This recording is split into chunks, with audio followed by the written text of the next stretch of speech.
My name's Dwayne Ross. I'm a member of the Keepers of the Flame, who are a fundraising group that participate in the Sickle Cell Walk, Jog, Bike-a-thon for SCDAI each year. We began back in 1987. That was the year after I lost my second sister to sickle cell disease. At the time, I was looking for some type of event or some type of organization that was associated with sickle cell disease.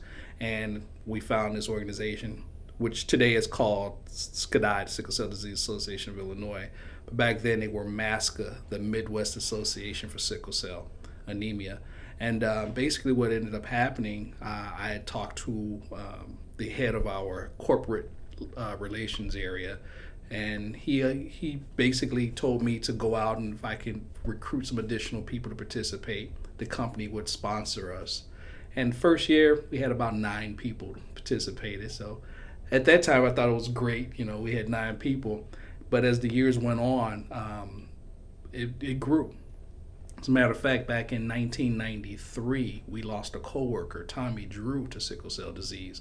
And up until that point, a lot of our coworkers were doing the event at my request, but it took on more of a personal feel now, because now they knew someone who had actually passed away from the disease, whereas prior, it was more from me bugging them to participate each year. Well, I've been with the Keepers of the Flame for about 12 years, and actually I got involved because a neighbor of mine had sickle cell and died when I was, I think, 14 or 15 years old. So when one of the leaders of the team, his sister asked me to come out one year, and I came. But then when I started at the gas company, Dwayne Ross asked me to join, and I thought, well, that's a good way to pay tribute to a childhood friend that, lost their battle. So I wanted to kind of be able to participate and raise money to raise awareness, so that we won't have people succumbing to the disease. A good friend of mine, Dwayne Ross, explained to me that the funds collected would be for those stricken with the disease of sickle cell anemia. So right away I knew it was for a very good cause, so I just wanted to do my part. And, besides being for a good cause, it's great to get out here with family and friends, and it's great exercise too. The Walk, Jog, Bike-a-thon is an event where we raise money. Individuals participate as walkers, joggers, runners, or either they ride their bikes. We had special shirts made for individuals that have sickle cell disease, which were red shirts that stated on them, sickle cell is not a hindrance, and then it said on the back that it's a lifestyle. But that was our way of honoring them, and also for the participants at the Walk, Jog, Bike-a-thon to know actually who they're coming out for and the individuals that they're coming to raise money for and support. Well, I used to do the walks before I got involved with Keepers of the Flame because my daughter had sickle cell disease. And it's something that I sincerely believe in because there's not enough support out there for it. Over the years, to try to encourage more people to participate, we've tried to turn it into what we call a fundraiser as opposed to a fundraiser.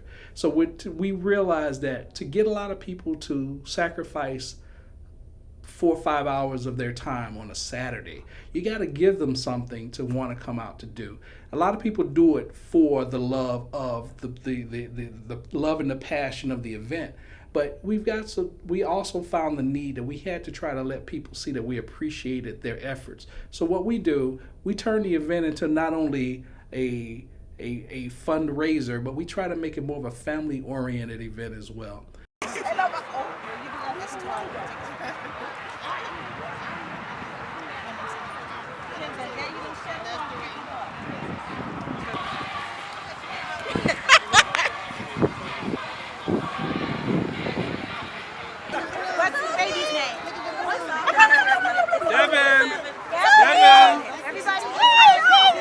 Devin! And it was like, trying to get some glasses.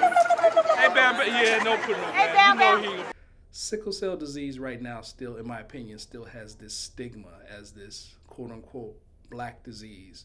In the U.S., predominantly the people with sickle cell are of African origin, so people who came because they were slaves. So in a large swath of the world, the areas that basically have a lot of standing water and warm weather and a lot of mosquitoes, people who eat rice.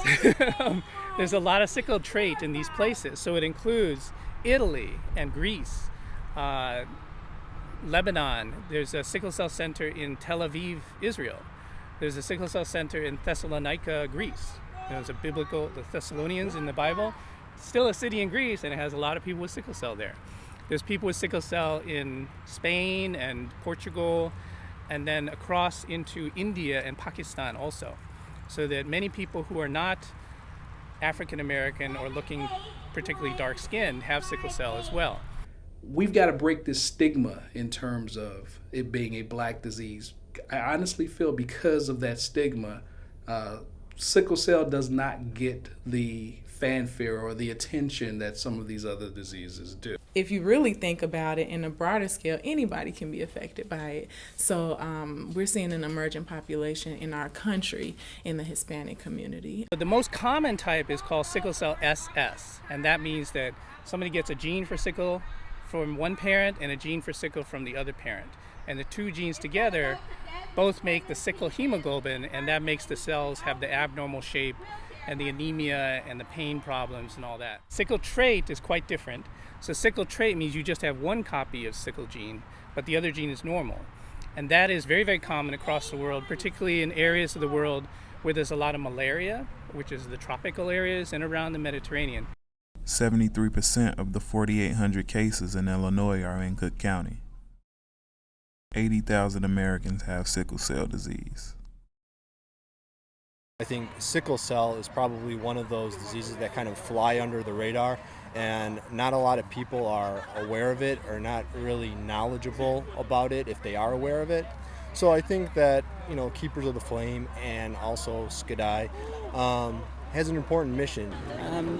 The leader of the Keepers of the Flame is my brother, and we both got involved with this organization because my sister died with sickle cell disease in 1986.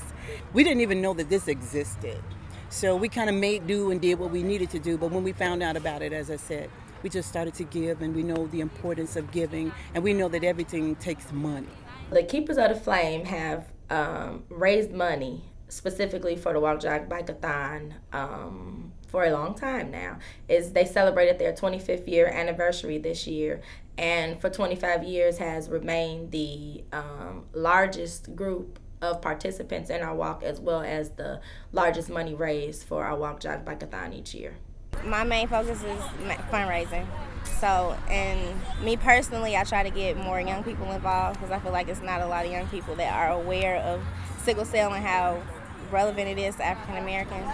So I try to get a lot of my peers to get involved. This year, with this year's funding, I think we raised somewhere over $400,000 since the inception of our participation. So this year, the Keepers of the Flame came up with yet another idea on how to assist the organization, and they actually donated the money or sponsored six children to be able to go to camp.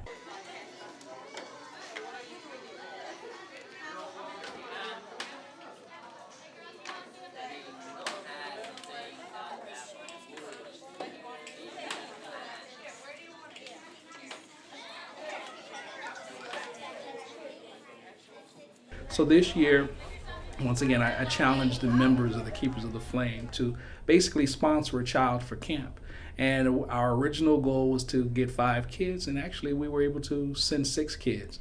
And because we were so pleased with the results, next year we're looking to sponsor 10 kids. So SCDAI, you heard that. We're going for a minimum 10 kids next year. The camp is called Bright Horizon Summer Camp. And we had our first year back at camp last year. We had a 3-year hiatus due to funding. So last year in 2011, that was our first year back at camp, and we took about 15 to 20 kids to camp, ages 7 to 14. And this year in 2012, we took 37 children to camp, and they were ages 7 to 17. We increased the ages to be sure that we include the teenagers because we used to get a lot of feedback from teenagers that had went to camp in the past and wanted to still continue to be campers. The camp allows the opportunity for children to participate in various range of activities, from zip lining to horseback riding to swimming, playing basketball, They get to ride horses, do hay rides, campfires, and it just gives them opportunity to do a lot of things that they may not do at home or are not able to do because they may be sick. It also gives them a chance to be around other children that have sickle cell disease, because a lot of the kids may not know others that have sickle cell disease, or at times may feel like they're the only ones that are dealing with the disease. You got your shirts on, let's go look for pine cones. Oh, come on, you two, get up, get up, get up. Let's go.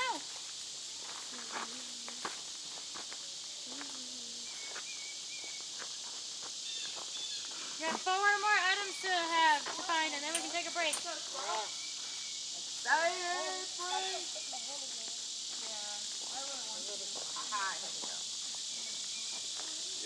Ladybug, you look.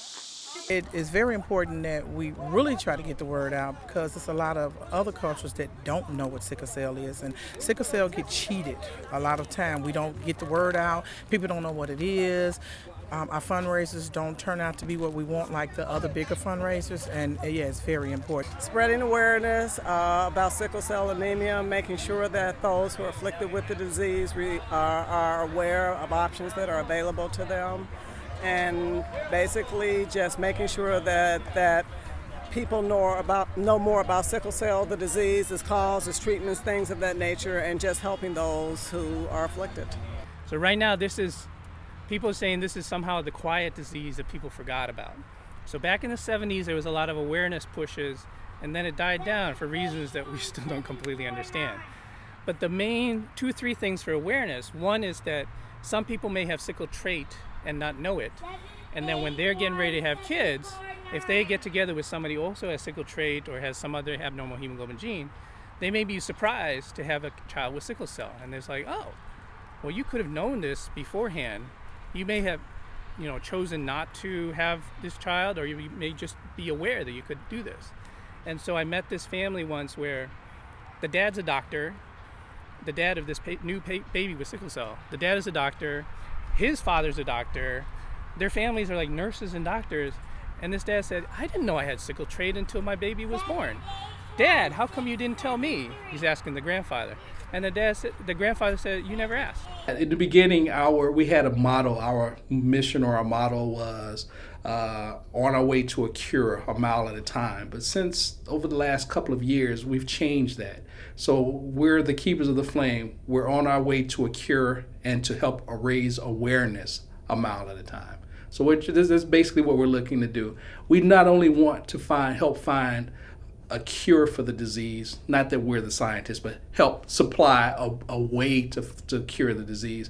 But we also want to work harder at making the public aware of this disease and getting more people in tune to the needs of organizations like SCDAI and help ease some of the pains and burdens on a lot of these families who need the assistance.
Even after I'm long gone, what we're doing today in terms of our partnership with SCDAI is going to continue going on because we've got committed people. So, Keepers of the Flame, we're here to stay.